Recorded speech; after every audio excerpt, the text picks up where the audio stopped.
Tayo ay mga guro hindi para magpataasan ng ating ihip, kundi ang maglingkod sa bawat araw ng may binabalik. Partikular ang kanilang kahinaan at maling nakasanayan. Yan ang dahilan kung bakit nananatili tayo sa paaralan. Magturo, magsulat at magsalita ng may angking linis, at maglingkod sa bata ng walang anumang dungis. Alam kong mahirap dahil tayo ay nilikhang may kahinaan.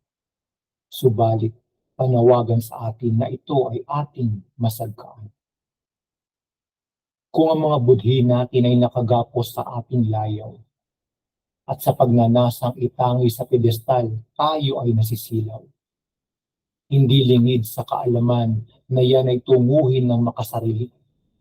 Mga buwitre na sa iba ay walang kabaitang kumandili.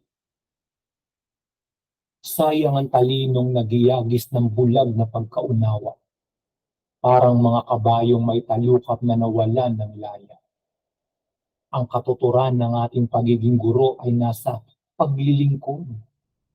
Wala sa titulo, kasikatan, kapangyarihan o taas ng sahod.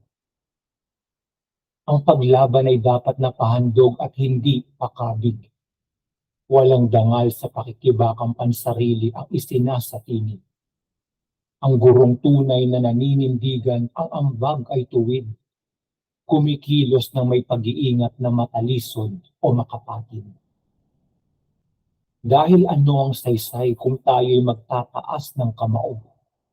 Kung hahanapan din natin ng butas ang hikahos sa trabaho.